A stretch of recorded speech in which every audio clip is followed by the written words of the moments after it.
I'm going to differentiate different kinds of fundraising a little bit.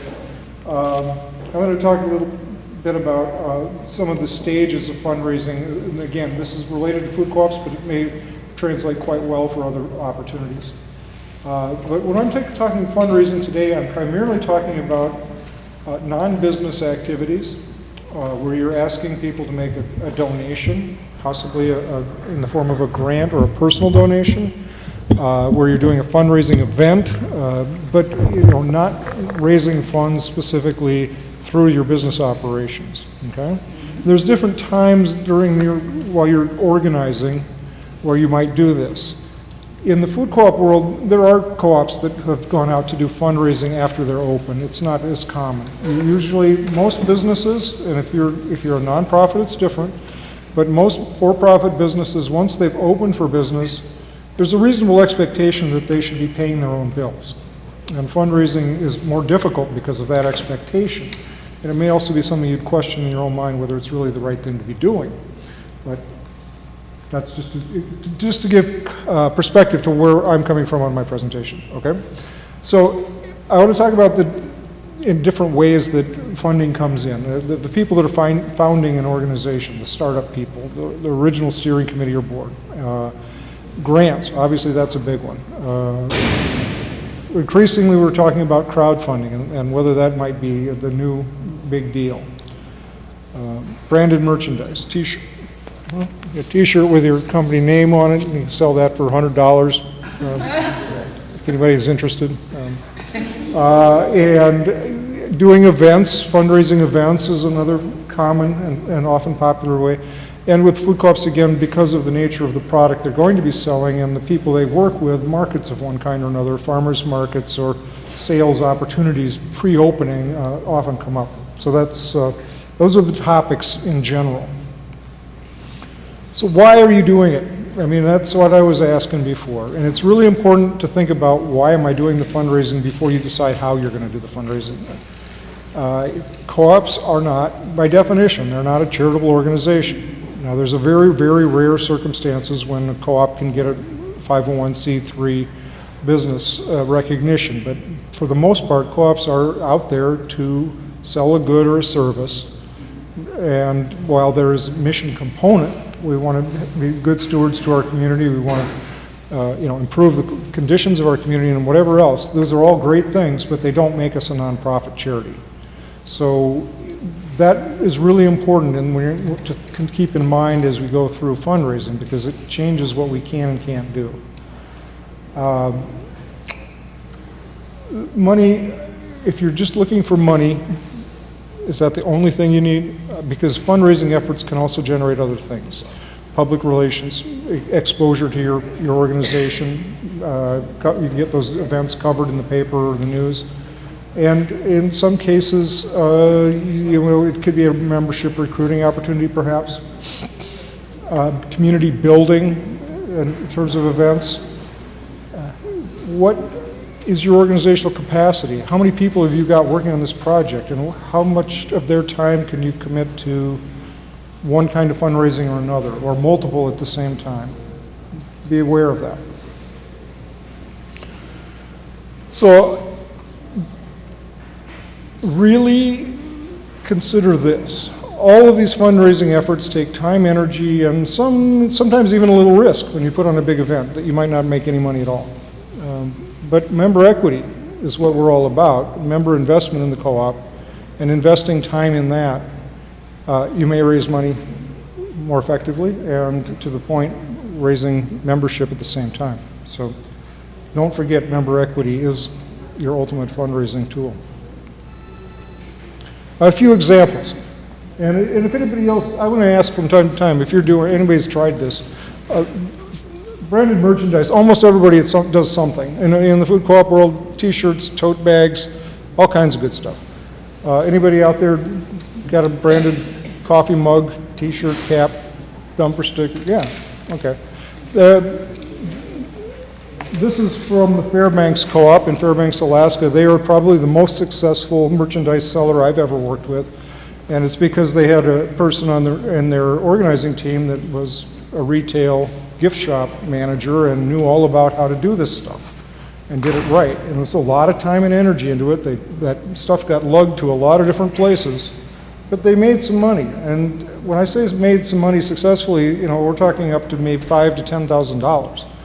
And typically, you might be talking a tenth of that, $500 selling logo merchandise. So why bother? Well, it's good PR. You're spreading your name around the community. There's some examples of other co-ops. Most of them are startups. I couldn't help putting up the Park Slope one with the interesting geography on there. Kind of cute. So bumper stickers, window clings, hats, shirts, cups, bags. I mean, it's all been done. And this is a site from the website of the Doylestown Food Co-op. I took this right from their website. It's just a clip. And you can see they've got this Co-op Pride. They've got several different products. Here's the trick. They don't have inventory. And this is a relatively new service that is really worth considering because managing t-shirt inventory is far harder than you think. You've got to have how many colors and how many sizes and women's styles, men's styles, kids' styles, and which one are you going to have left over and never get rid of. So instead of that, people can order whatever they want online and they make them to order and ship them right out. There's a couple other companies. I just picked this one only because I ran across it first. I have no idea if they're good, bad, or indifferent. But as a way to do this without a lot of risk and far less time and energy, I recommend giving that a consideration at least. Does it have an expense factor? Oh yeah, they take a cut. I mean, you're paying them for whatever product it is to begin with. And I'm sure it's a little more expensive than if you ordered 100 t-shirts, but I think it's pretty reasonable upcharge. Cafe Press is actually manufactured in the U.S. as well, and you have the option when people make their order of it being American-made t-shirts. Okay, great, yeah. And when you are, yeah, that's an interesting thing. There's all kinds of options. I'm not going to get into the details about specifics, but when you're looking at t-shirts in particular, you can get American-made, you can get organic cotton, you can get made in North Carolina. I mean, it's part of your message, but it's worth considering, but yeah. Another fundraising that almost every organization feels that they need to do. Yes? You mentioned that Fairbanks was very good at their merch sales. What do you think average a co-op is actually making on their merch? Very little, hundreds of dollars, not thousands. Yeah. It's not a really effective fundraiser. It's much more of an effective community engagement tool, if you will. Seeing the shirt, knowing about the co-op, having other people wearing it and asking questions. That's half at least half the value, maybe more. So big events. Yep, okay, everybody thinks this is the way to go. We're going to have a big fundraising event, serve beer, local beer, of course. We're going to have, local food, some of our local vendors, the people that are going to help us in the future, they'll come. That's what this is. It's a huge event. It was done in Durham, North Carolina for a startup co-op. And tables, decorations, advertising. You know how much work goes into one of these things? I'm just giving you a hint. It's a lot. You put a lot of effort into it. You've got some overhead costs. And most of them, if they're good, will get a couple $1,000s in net results. If you figure out how much per hour of your time and energy, it's starting to get kind of questionable real quick. A few of them are much more successful. They're done, and again, do you have somebody that knows what they're doing and has skill at this? Can they line up a couple of local bands? Can they get a whole bunch of free goods for a silent auction? And can you get a local chef to come in and showcase local food and sell $90 a plate tickets? All of these things have been done. If you want to go for broke and up the ante, you can make a little more money and you've got a little higher risk. What else are you trying to do when you do a big event like this? Build community, and it works for that. That's a successful outcome. Yeah, it can. I mean, you have to, how do you promote it? Are you promoting it members only? Are you asking your members to bring a friend? Are you, there's ways you can do it. Get new members. Getting new members. How many people think this is a good way to get new members? Not really. Yeah, you know, it's surprisingly enough, it's not the best way. Susie, what do you think? I would say the most I've ever heard is like 27, and that would be exorbitantly high. On average, people bring in under 10 members during a big event. Okay, so if your goal is member recruitment, this isn't the tool for you. If it's to get some good press for the co-op, some recognition, introducing people to each other, yeah. Every co-op should do some kinds of events sometimes. You need to build that community and have some fun together. It's really important, but be aware that it isn't necessarily for the purpose of raising a lot of money or a lot of members. A couple other events that I think are pretty interesting. This one, I had never heard of this before. I thought it was great. A do-it-yourself workshop. They recruited a bunch of people to teach mini workshops, and for one small admission fee, people could come in and learn how to ferment things, or brewing, fermenting, cycling, fibers. I don't know, kale. A whole workshop on kale. Can you imagine? What do you do? So, be creative. That requires some organizing, obviously, too, and recruiting some volunteers to do training, finding a space. But they've got a set ticket price, so they're going to bring in some money out of it, and it speaks to the mission of the co-op, education of the community, so it's appropriate. Here's a couple pictures from their actual event. Couldn't resist the picture of the chicken and the peeps. So I didn't hear how well they did on this, by the way. I don't. It didn't make much money. Okay, there you go. Very clever, yes. Here's one I hadn't seen before either, a comedy night. Okay? If you can find the talent and you can do the promotion and you don't come up short on paying the bills for the site, why not? See, here's another thing interesting about this. I think this is really worth noting. They've got I can't see the screen if I turn the other way, sorry. They're not doing just one thing. It makes it more complex to organize. And you may run into selling drinks, you may run into regulatory issues, so be careful, but a lot of the most successful money-raising events are like this, where they're doing more than one thing at a time. Combining silent auctions and music and food and entertainment would be typical. This has become real popular, partly because there's so many great movies out right now on food justice and issues around our food system. There's so many of them. And so a lot of co-ops have been doing movie nights. And you've got two different approaches here. You can see the Green Hill is free, and we ask for a donation, and the, I can't remember the name of this one, Manayunk Roxborough. If I were going to name the co-op, I think I would have chosen not to use the city name in that case. I don't know. They're asking for $8 at the door. So two different approaches. I don't know which one gets the most money, but it's mission related. My understanding is that most of these don't get real high attendance. And a lot of times they schedule them as a series of several over time, so it's an ongoing event. The results aren't in. I can't recommend it one way or the other. And here's a real elegant, what a great picture, huh? But this is one of my favorites, even though, again, it isn't necessarily highly lucrative, but having a local chef event where you're really showcasing what the co-op and the community is about. And you can, if you're doing something that you can show a picture like that, and that's really what you're going to give people, you can probably sell a pretty hefty ticket price for that. And you can get and your goal is to get as much donated as possible. Don't forget that too. That's the other part of organizing all of these fundraising events. This is one that we got to attend. It's in Salt Lake City, Utah. They used a hoop house as their shelter for a local food dinner event out in the country. I was part of delivering some of the food for that event. I can tell you that even that much of it was a headache. It was a lot of setup. I don't think they came out ahead on it. I don't know if they got enough PR to justify it, but it sure is pretty. 2 members. 2 members. Hopefully they got a little money.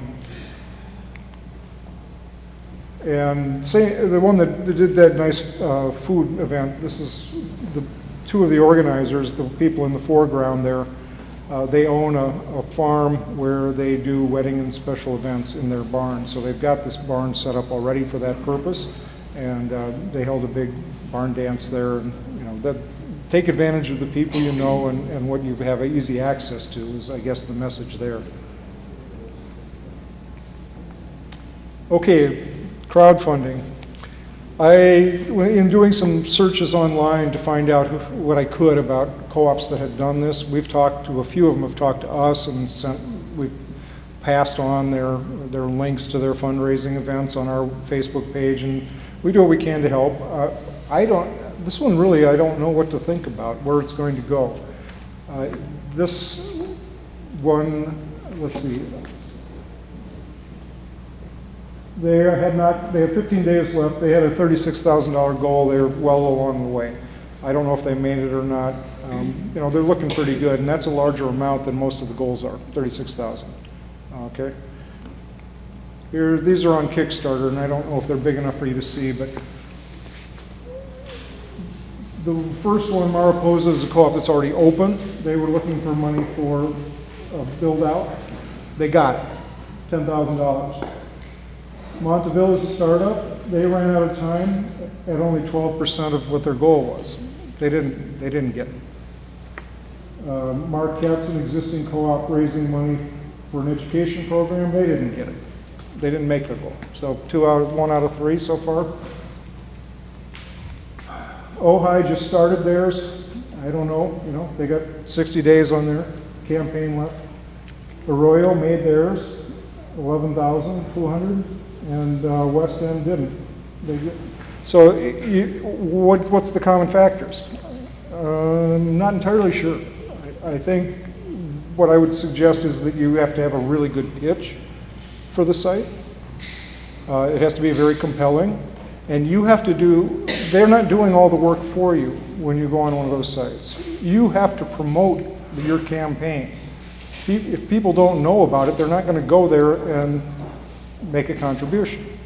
So one of the most important things, I think, is using your social media and your connections to maximize the number of people that are aware of that campaign and remind them of it. Another piece of advice is don't go for really long timelines. The most successful campaigns are usually the shorter ones, because if people, once they are exposed to it, they'll either do it or they won't. And if it's a real long timeline, there is a tendency to say, I'm going to come back and do it later, and they forget about it. So, I mean, there's actually been, the companies that do these things have measured this. Shorter campaigns are more successful. Has anybody here tried a campaign yet? We just plug, we're from Kiva Zip. Sorry for people who've been in this session with me already. Okay. Pitch again. We're actually a crowdfunding platform based here in San Francisco. Kiva has crowdfunded a lot of small loans to entrepreneurs in the developing world, but 2 years ago we launched a pilot project called Kiva Zip that is aimed at entrepreneurs here in the US. So we provide 0% interest loans. The first loan is $5,000, but then if you pay that back, you can get a loan of $10,000 and ultimately $25,000. And so it's a loan, not a donation, so you pay it back, but it has 0% interest. So it's basically a free loan. And just some of our experience, food and agriculture related loans are really popular. They fund in an average of 10 days. And so far, we have about, I would say, 90% funding rate. 90% of the projects that make it onto our public page get funded. So it's pretty successful. We don't actually require or allow video, so it's just a photo, which makes it a little bit simpler, I think, to get your campaign going. But definitely, the better the picture, the more successful you are. So. No video? No video, yeah. Do people typically use that when they're just getting started for like startup capital, or at all stages? Yeah, all stages. Definitely providing funding to startups is a key part of our mission. Yeah. Our goal is to extend access to capital to excluded populations, and startups are definitely in that demographic. Companies and businesses that are in trouble. So, yeah, you don't need financial collateral or long business history. I'm not sure how much a $5 or $10 or even $20,000 loan would help leverage the kinds of debt that most startup food co-ops need, but you know, I'm glad you brought it up. Yeah, I could see some situations where that would be really good. Oh, there's one more. This is just showing the fee structure and the options that they have. I mean, you can go to the site and find these things, but just, you know, they're taking 4% off the top is the important part. Or you can do a 9% and get whatever is bid, whether you get to your goal or not. All right, farmers markets. Here's two different startups in two different parts of the country and two different approaches. KCFC, the Kensington Community Food Co-op in a Philadelphia suburb. They've been selling small bags of packaged bulk goods at the market, raising a small amount of money and building interest and awareness. Been the purposes of what they're doing. They're not raising a lot of money. It's a lot of time for the organizers because typically they try to have 2 people there, and so they have to have that scheduled out a ways. The other is in Minneapolis. It's in a lower income community that's in Worth Park that's trying to open a co-op. They've been at it for several years. They're primarily just doing an information table, and that's the other kind of approach to the market situation. Some farmers markets won't let you sell unless you're a farmer. Some do, so you have to look at the rules and regulations. Farmers markets tend to be a lot of investment in time and energy, not difficult, but significant amounts of time, and you have to have people there all the time if you want to make it work. Not a place to recruit a lot of members, a few.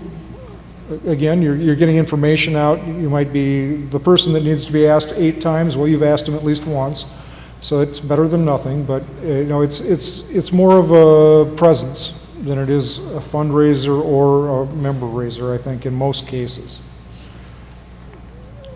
And here's a couple more farmer markets doing slightly different things. One, the Arroyo people in the bottom corner are handing out samples, you know, showing the community what their co-op is going to be in a meaningful way, and certainly engaging those young customers.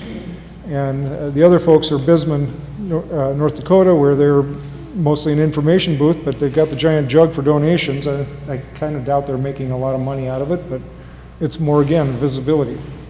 It is important that you keep that in mind, that when people are making donations, gifts, or whatever they're called, that they should be understanding that they're not making a tax-deductible donation. Unless you're working through a fiscal sponsor, you may be able to do something. And here's the even more intensive way to do marketing, actually running the market. And of course, this has got the highest investment in your time, energy, and overhead. Possibly licensing. I mean, lots of complications. You're actually running a business to try to start a business, which isn't necessarily a recommended practice, but they can raise, some of these organizations have raised a fair amount of money that way, and at least one startup co-op avoided going bankrupt by running a winter farmers market so that they could pay the rent in a space that they didn't have enough money to outfit yet. Bad planning decision there, but they survived it. And this is another way to use, I guess, another way to use a farmer's market, to have a launch party. I have no idea how that worked. This is just an example of Facebook posting to try to promote the market, and wouldn't say it's necessarily very effective, but there it is. Yet another kind of market. The East Aurora Co-op has a small office space where it's primarily for the purpose of easy place to meet people and have windows up near the downtown where they can display what's going on at the co-op. It's more for outreach than anything else. But they have a small amount of goods there that they sell when it's open. If they weren't already doing the outreach effort out of that space, the mini market would make no sense. And that one's mainly for the picture, I guess. You know, you can do anything.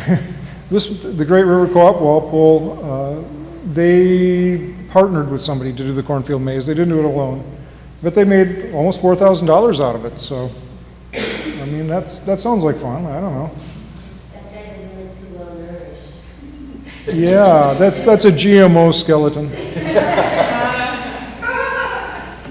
So, I mean, this is just to point out there's a million ideas, and there are actually even online magazines and paper ones, I'm sure, all about fundraising with ideas on how to do this event and how to do that event.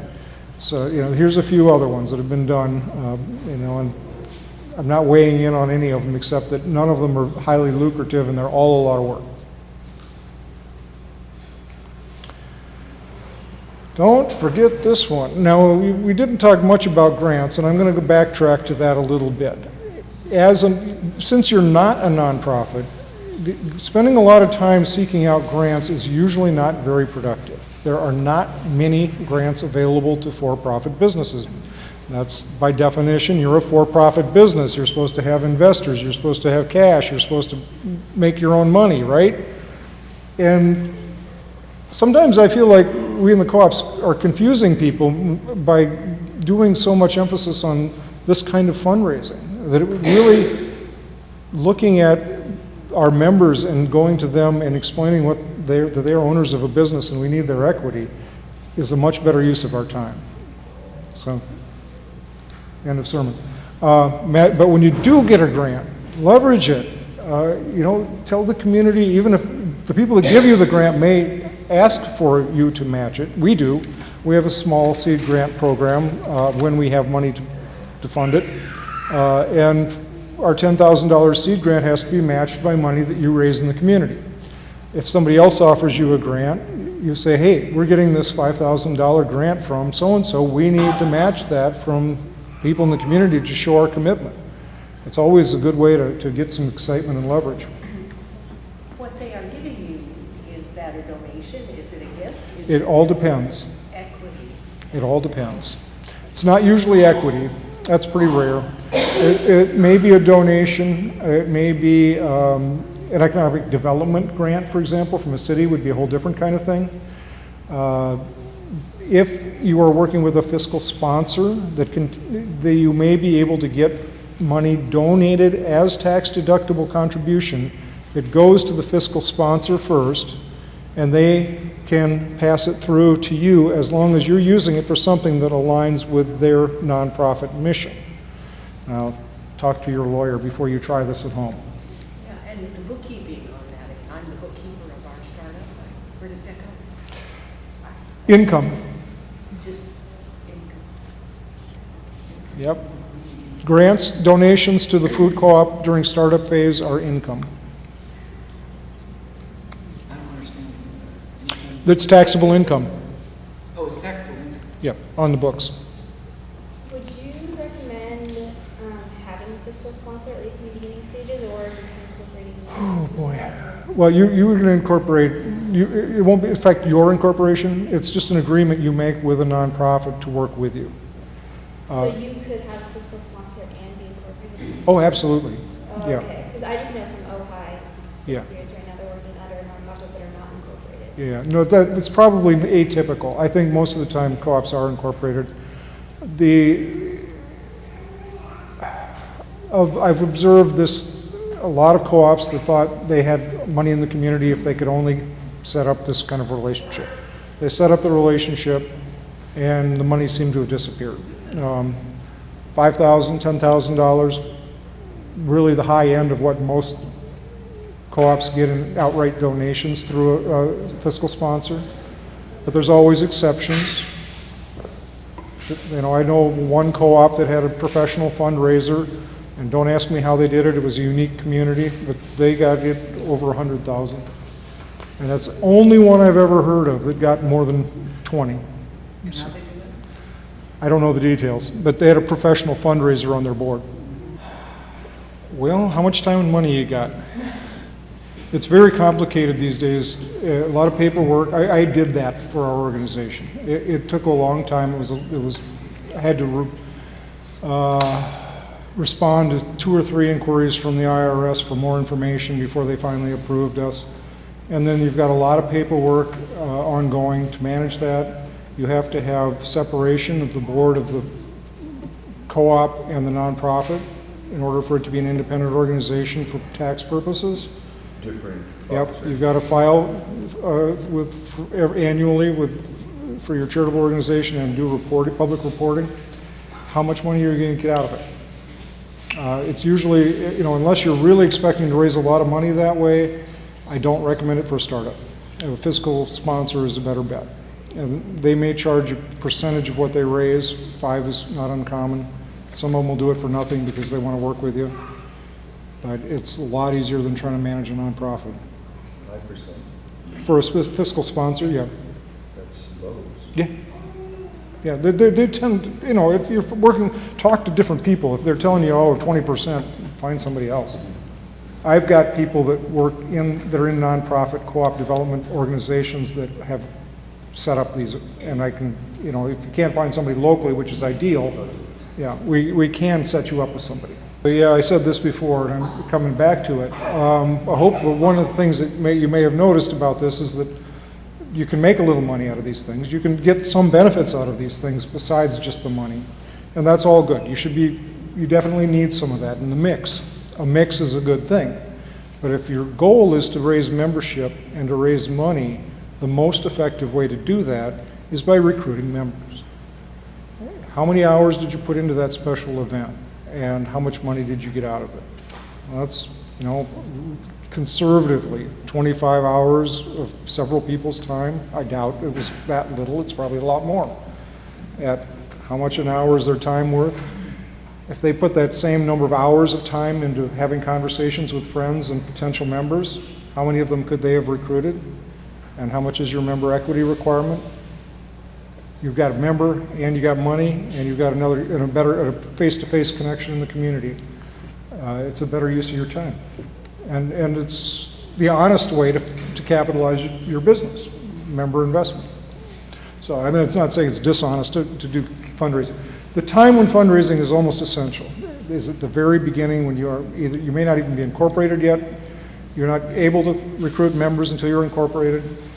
You need some money for outreach efforts, brochures, meeting space, coffee, whatever. Absolutely. That's the time you're getting the word out in the community. It helps build awareness and PR. You get that little bit of startup capital you need. That could come, often some of that comes from the organizing team itself. The people founding the co-op show their commitment to what we're doing. We're going to toss in the first $500 each, or whatever it is, and that's enough to get things rolling. So, different ways to look at it. This is a real, just some people say fiscal agent, it's really a fiscal sponsor. There's a very big difference, just, before you go out and recruit the wrong thing. If you're interested in more details about it, that's a really understandable article that's available online. And just because I ran across them, and if anybody was interested, you can do your research. Like I say, I have no way of knowing whether Zazzle's good, bad, or indifferent, only that I happened across them. But that's an example you can find at least. And I'm working on a little table with a list of the kinds of fundraising efforts that we know about, that people use, and some of the characteristics. How much work is this? What are you likely to get out of it? And when's a good time to be doing it? Unfortunately, I didn't finish it. And I don't know if they're going to keep the Dropbox around for a long time after the conference, but